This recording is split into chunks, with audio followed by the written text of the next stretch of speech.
고린도후서 11장 16절에서 33절까지의 말씀 함께 보도록 하겠는데요. 저와 여러분이 한 절씩 교독하시고 마지막 33절은 합독하면 좋겠습니다. 고린도후서 11장 16절에서 33절 말씀입니다.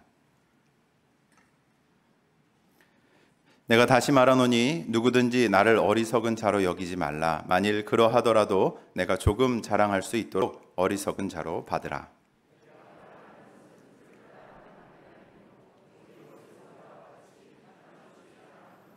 여러 사람이 육신을 따라 자랑하니 나도 자랑하겠노라. 누가 너희를 종으로 삼거나 잡아먹거나 빼앗거나 스스로 높이거나 뺨을 칠지라도 너희가 용납하는도다.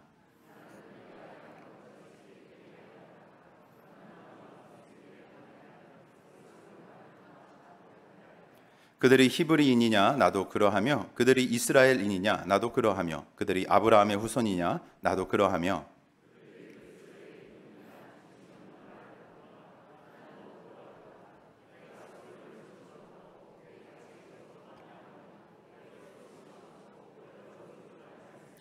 유대인들에게 40에 하나 감한매를 5번 맞았으며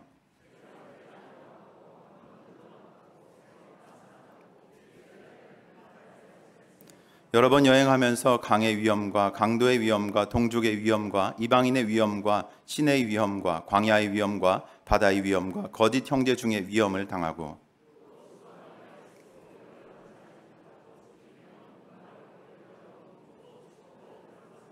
이 외의 일은 고사하고 아직도 날마다 내 속에 눌리는 일이 있으니 곧 모든 교회를 위하여 염려하는 것이라.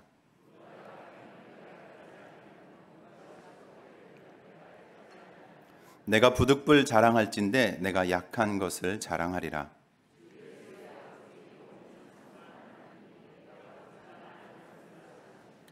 다메섹에서 아레다 왕의 고관이 나를 잡으려고 다메섹 성을 지켰으나 나는 광주리를 타고 들창문으로 성벽을 내려가서 그 손에서 벗어났노라. 아멘. 할렐루야. 오늘 이 오후 시간에도 주님 사모하셔서 주님 전에 나오신 여러분들을 진심으로 축복합니다. 여러분 주님 사랑하십니까? 네, 저도 주님을 사랑합니다. 네, 우리는 주님께서 감히 상상할 수 없는 사랑으로 우리에게 찾아오셨기 때문에 그 사랑을 깨닫게 되었으며 주님의 자녀로서의 여정이 허락되어진 존재들입니다.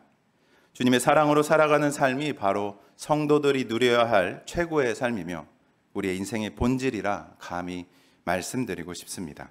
주님의 풍성한 사랑 가운데 사시는 저와 여러분들이 되시기를 축원합니다. 아시다시피 저희 교회는 새벽에 한 본문으로 말씀을 같이 묵상합니다. 지난 5월부터 짧지 않은 시간 동안 고린도 후서를 함께 묵상해 왔습니다. 그래서 어느 정도 이 오후 예배에 참석하신 분들은 오늘 본문의 대략의 내용과 배경을 알고 계시리라고 제가 믿고 싶은데요. 네, 그래도 되겠습니까? 네. 좋습니다. 오늘 우리가 본문으로 함께 살펴보려고 하는 이 고린도 후서는 이 바울이 2차 전도여행을 하면서 개척한 고린도 지역에 기록한 편지입니다. 이 고린도 후서를 크게 세 부문으로 나눌 수 있는데 오늘 본문은 그 마지막 부분에 해당됩니다.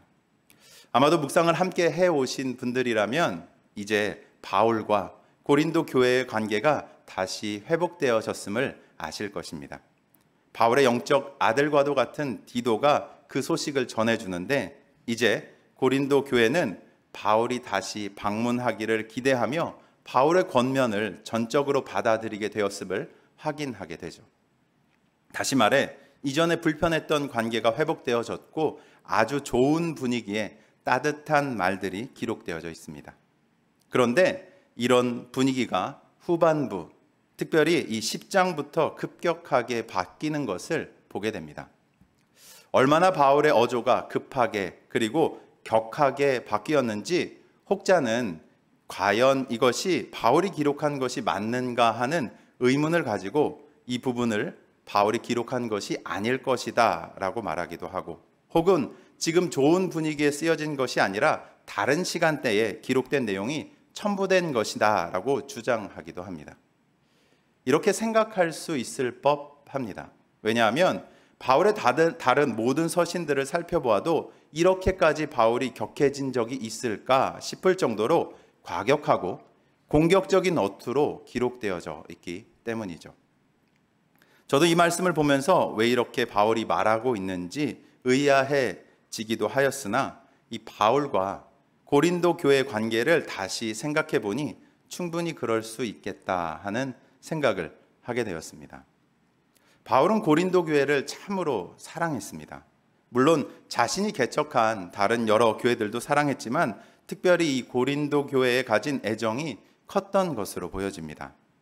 우리가 지금 성경에서 보는 이 바울이 고린도에 기록한 서신은 총 몇 편이죠? 전서와 후서, 이 두 편을 우리가 볼 수 있습니다. 하지만 이 고린도 전후서를 잘 살펴보면 바울은 최소한 4편의 서신을 기록해서 이 고린도 교회에게 직접 보낸 것을 확인할 수 있습니다. 여러분, 편지를 어느 때 쓰십니까? 요즘은 워낙 이 스마트폰, 모바일 기기들이 발달해서 직접 손으로 기록한 편지를 잘 볼 수 없는 시대인 것 같습니다. 우편앱에 가보면 매일 돈 내라는 이런 우편들만 자주 받게 되는데요. 그러나 아마도 한 번쯤 우리는 직접 우리의 손으로 쓰는 편지를 작성한 기억들이 있으실 거리라 생각됩니다. 언제 우리는 직접 손으로 기록하는 편지를 기록하나요? 저는 개인적으로 언제 이 손편지를 썼는가 하면 연애할 때 자주 이런 편지를 기록했습니다. 아내가 편지 받는 것을 굉장히 좋아했어요. 그래서 서로의 생일에도 이 직접 기록한 편지를 주는 것이 저희 집의 암묵적인 룰이라고 할까요? 네. 그래서 직접 기록한 편지를 아내에게 많이 써보았던 기억이 남아 있습니다. 직접 편지를 기록해 보신 분들은 아시겠지만 여간 신경이 쓰이는 것이 아닙니다. 글씨도 내용도 신경 써서 기록할 수밖에 없습니다. 다시 말해 정성이 들어가죠. 지금에야 종이도 흔하고 수정도 쉽고 우체국이 있어서 쉽게 기록하여 편지를 보낼 수 있지만 바울 당시에는 지금 우리가 상상한 것을 뛰어넘어 정성과 재정과 수고를 들여야지만 전달할 수 있는 것이 바로 편지였습니다. 한두 편이 아니라 최소 4편의 편지를 바울은 직접 고린도 교회의 성도들에게 기록하여 보냈던 것이죠. 이것만을 보더라도 바울이 얼마나 고린도 교회 성도들을 특별하게 생각하고 사랑하며 깊은 관심으로 그들과 소통했는지를 알 수 있습니다. 그런데 이런 사랑하는 고린도 교회의 사람들에게 거짓 선지자들이 들어와 바울과 고린도 교회 성도들을 이간질하고 다른 복음, 다른 영, 다른 예수님을 전하고 있었던 것이죠. 바울의 어투가 왜 그렇게 급격하게 그리고 격하게 바뀌었는가 하면 9장까지는 교회 안에 관계가 회복된 성도들에게 말하고 있었던 것과는 달리 10장부터는 교회를 혼란하게 하고 있는 거짓 선지자들, 대적의 도구가 되고 있는 사람들에게 전하는 내용이 기록되어 있기에 이런 급격한 어조의 차이가 보여지는 것입니다. 당시 이런 대적들은 어떻게 바울을 공격했는가 하면 바울이 가진 중요한 정체성을 공격하여 넘어뜨리려고 했습니다. 바로 바울이 가진 사도권입니다. 당시 사도들은 보통 3가지 정도의 조건을 충족할 때 사람들에게 인정이 되어졌습니다.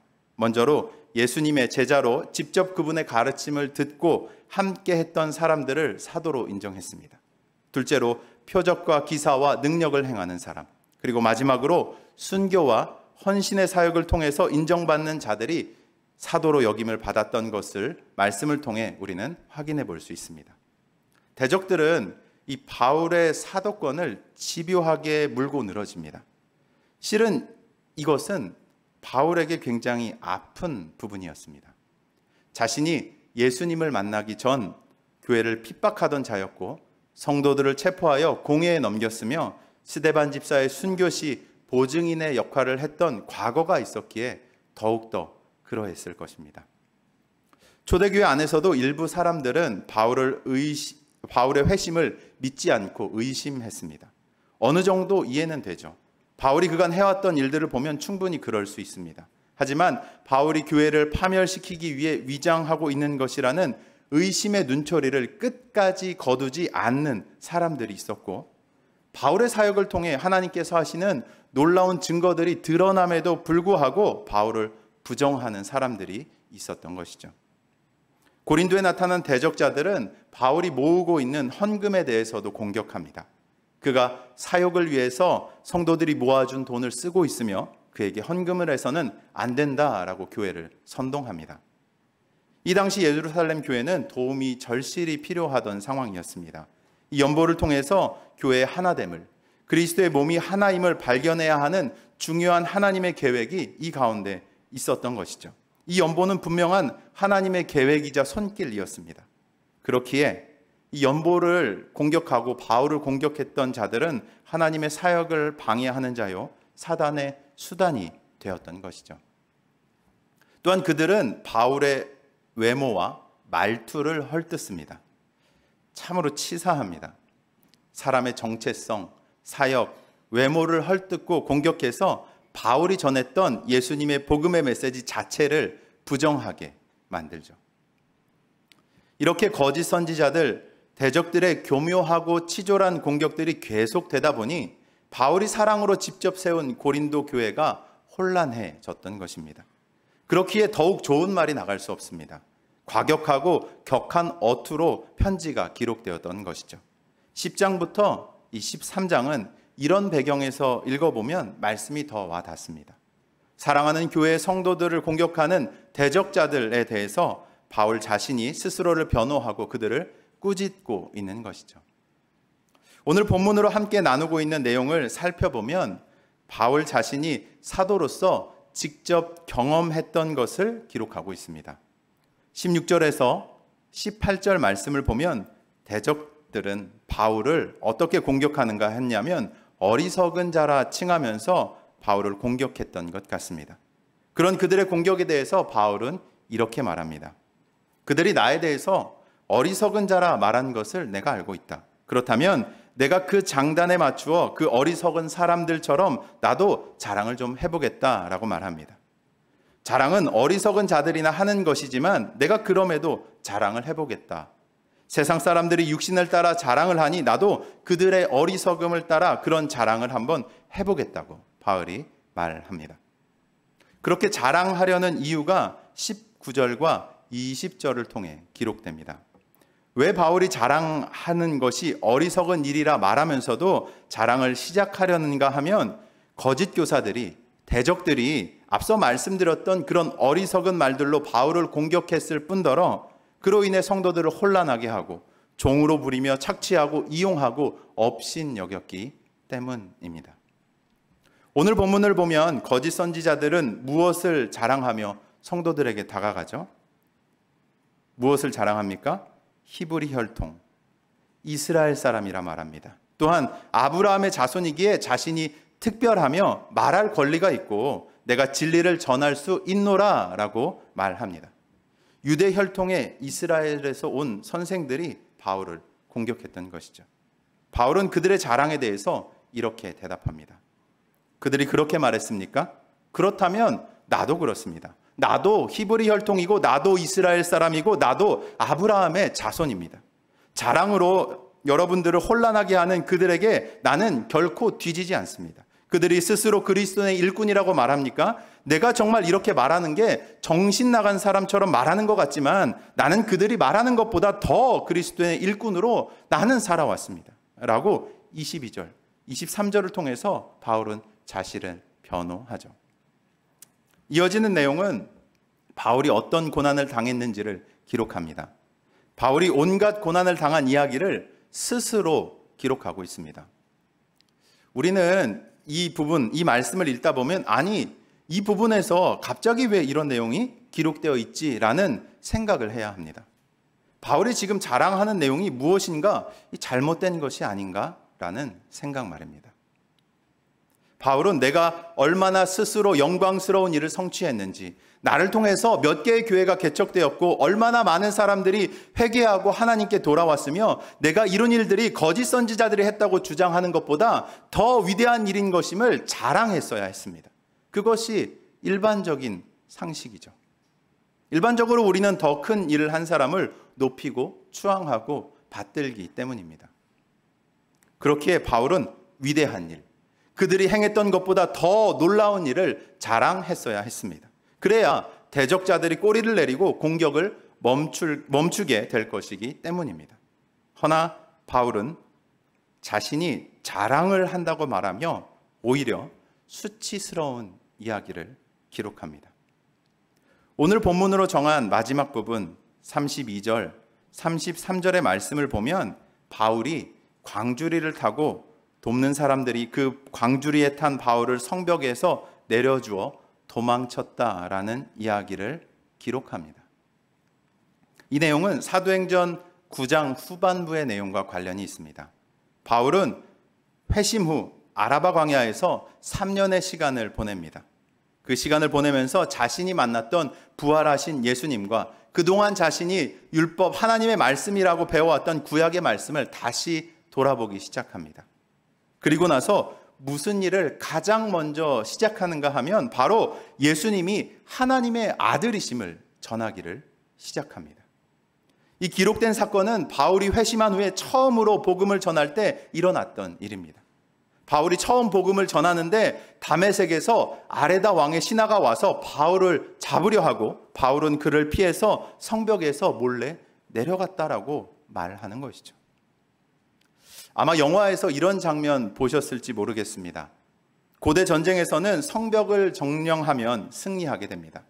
공격하는 사람들은 성을 정복하기 위해서 엄청난 희생을 각오하며 성벽을 향해 달려갑니다.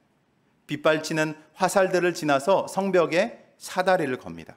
그리고 그 사다리를 타고 올라가서 성을 점령하는 방식이 과거에 이 성을 점령했던 방법입니다. 그 과정에서 많은 병사들이 화살이나 돌에 맞아 떨어지고 목숨을 잃게 됩니다. 이런 힘든 공격의 과정에는 반드시 무엇이 있어야 하는가 하면 보상이 있어야 됩니다. 그렇기에 용감하게 돌진하여 사다리를 타고 성벽에 가장 먼저 올라가는 그 병사에게는 후일 승리의 관이 허락됩니다. 먼저 올라간 그 병사는 전쟁의 영웅으로 대해지며 가문의 자랑이 되죠. 많은 이들에게 칭송을 받게 됩니다. 헌데 바울은 그와는 정반대의 상황을 기록합니다. 복음을 전하기 시작했습니다. 그런데 그곳에서 도망쳐야 했습니다. 세상에서 볼 때 그것은 자랑할 만한 영예로운 것이 아닙니다. 수치스러운 것이죠. 성벽에서 바구니에 매달려 도망칩니다. 바구니에 달려서 다른 사람의 손으로 내려짐을 당하고 아무도 자신을 보지 못하도록 몰래 수치스럽게 도망한 것을 무엇이라 말하는가 하면 자랑이라고 말합니다. 사랑하는 우리 성도님들도 잘 아시다시피 바울은 당시 누구보다도 똑똑하고 논리정연했던 사람이었습니다. 당시 최고의 율법학자 가말리엘의 제자로 최고의 학교에서 수학했던 인재였습니다. 예수님을 만난 후에는 누구보다 교회를 사랑하고 하나님을 사랑하며 그의 열정은 누구도 따라올 수 없을 만큼 온 삶을 다해서 그 사랑을 전하며 살았던 인물이 바로 누구인가 하면 바울입니다. 바울이 일반적으로 사람들에게 자랑할 게 없었던 인물이 절대 아니죠. 그런데 오늘 본문 23절부터 바울은 무엇이라 말하고 있습니까? 나는 수고도 더 많이 하고 감옥살이도 더 많이 하고 매도 더 많이 맞고 여러 번 죽을 뻔하였습니다. 유대 사람들에게서 마흔에서 하나를 뺀 매를 맞은 것이 5번이요, 채찍으로 맞은 것이 3번이요, 돌로 맞은 것이 1번이요, 파선을 당한 것이 3번이요, 밤낮 꼬박 하루를 망망한 바다를 떠나니기도 했습니다. 내가 자주 여행하는 동안에는 강물의 위험과 강도의 위험과 동족의 위험과 이방 사람의 위험과 도시의 위험과 광야의 위험과 바다의 위험과 거짓 형제 자매의 위험을 당하였습니다. 수고와 고역에 시달리고 여러 번 밤을 지새우고 줄이고 목마르고 여러 번 굶고 추위에 떨고 헐벗었습니다. 바울이 지금 기록하고 있는 이 내용은 결코 자랑할 만한 내용이 아닙니다. 수치스러운 것입니다. 부끄러운 것입니다. 그런데 바울은 그것을 두고 내가 자랑한다라고 말합니다. 왜 바울은 자신의 고난을 자랑한다고 말하면서 그것을 구체적으로 지금 기록하고 있는 것입니까? 그것은 바로 28절 말씀에서 찾아볼 수 있습니다. 함께 28절 말씀 읽어보겠습니다. 이 외의 일은 고사하고도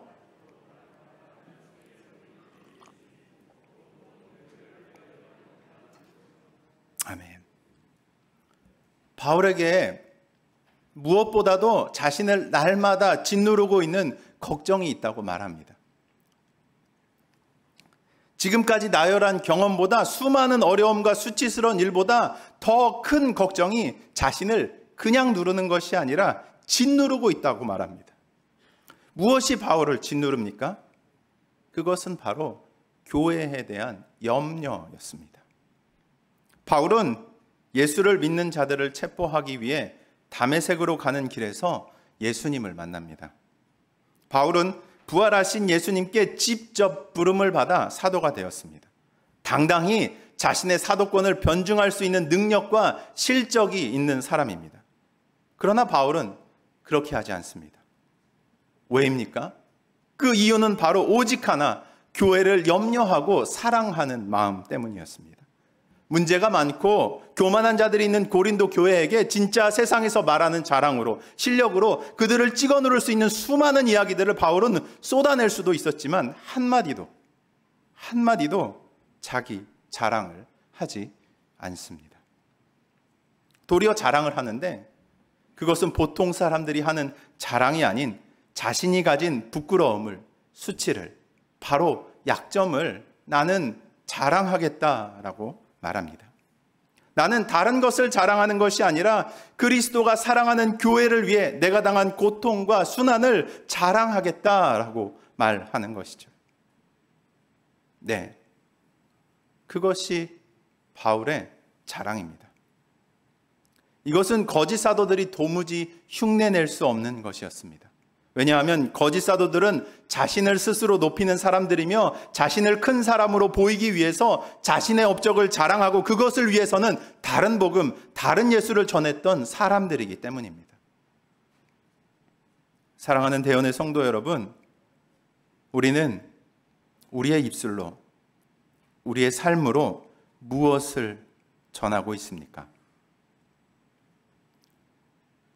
일본의 기독교 작가 엔도 슈사쿠는 그리스도의 탄생이라는 책에서 예수님에 대해 이렇게 기록합니다. 갈릴리에서 자라나 예루살렘 성 밖에서 살해된 마르고 수족이 가는 사나이. 개처럼 무력하게 살해되면서도 숨을 거둘 때까지도 오로지 사랑만으로 산 사나이. 그는 생전의 현실 속에서 무력했으며 다만 사랑만을 말하고 사랑만을 살고 사랑의 하나님을 증명했을 뿐이다. 왜 이토록 무력하게 됐던 사나이가 사람들로부터 망각되지 않았는가? 왜 그토록 무력하게 살해된 한 사나이가 사람들의 신앙이 되어서 그들의 삶을 바꾸어 놓았던가? 이 예수의 신비성은 우리가 합리적으로 해석하려 해도 해석할 수 없는 불가사의한 것이다. 바울은 부활하신 이 예수님을 만납니다. 그냥 스쳐 지나가듯이 만난 것이 아니라 인생이 완전히 변화될 만큼 깊이 그분을 만납니다. 또한 그렇게 만났던 예수님을 전하기 위해 자신의 모든 삶을 던지며 복음을 전합니다. 그런 과정에서 바울은 자신의 연약함을 통해서 하나님께서 당신의 크심을 드러내는 것을 여러 차례 경험해 갑니다. 전도여행을 하면서 하나님 앞에 자신의 연약함, 추함, 비겁함 등을 발견하였지만 그럼에도 불구하고 그런 연약한 자신을 통해서 하나님 당신의 크심을 드러내신 일을 반복적으로 바울은 목격하고 경험합니다. 그렇기에 바울은 지금 자신이 자랑할 것은 자기의 약함이다라고 고백하고 있는 것이죠. 마치 예수님께서 무력하게 십자가를 지시고 돌아가신 것 같았지만 주님의 그 복음이 온 세상을 변화시키고 있는 능력인 것처럼 바울은 그 신비한 영적인 비밀을 깨달아 자신의 부족함과 약함이 하나님의 것으로 채워질 수 있음을 알게 되었던 것입니다. 바울은 자신의 편지, 오늘 보고 있는 고린도후서 4장에서 이렇게 말합니다. 우리가 이 보배를 질그릇에 가졌으니 이는 심히 큰 능력은 하나님께 있고 우리에게 있지 아니함을 알게 하려 함이라.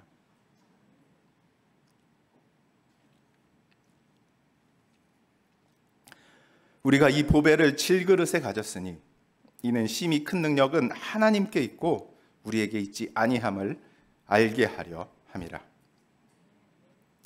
그렇게 바울은 거짓 사도들처럼 자신의 강함을 의지하지 않고 스스로 교만에 빠지지 않고 오히려 자신의 부족함과 약함이 하나님의 것으로 더욱 채워질 수 있는 질그릇이 자신임을 깨달았던 것입니다. 사랑하는 대원의 성도님들, 다시 한번 여쭙습니다. 우리는 우리의 입술뿐만 아니라 삶으로 무엇을 이 세상에 전하며 살아가고 있습니까?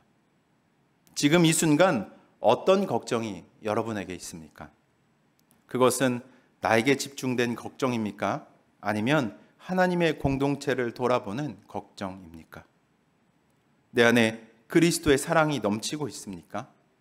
나는 스스로 내 연약함을 자랑할 수 있습니까? 내가 언제든 쉽게 깨어질 수 있는 질그릇임을 인정하고 주님을 날마다 구하며 살고 계십니까? 오늘 말씀을 마주하며 우리는 이러한 질문에 스스로 답해야 할 것입니다. 우리 성도님들의 삶을 통해 그리스도가 전해지는 참된 은혜가 있기를 소망합니다.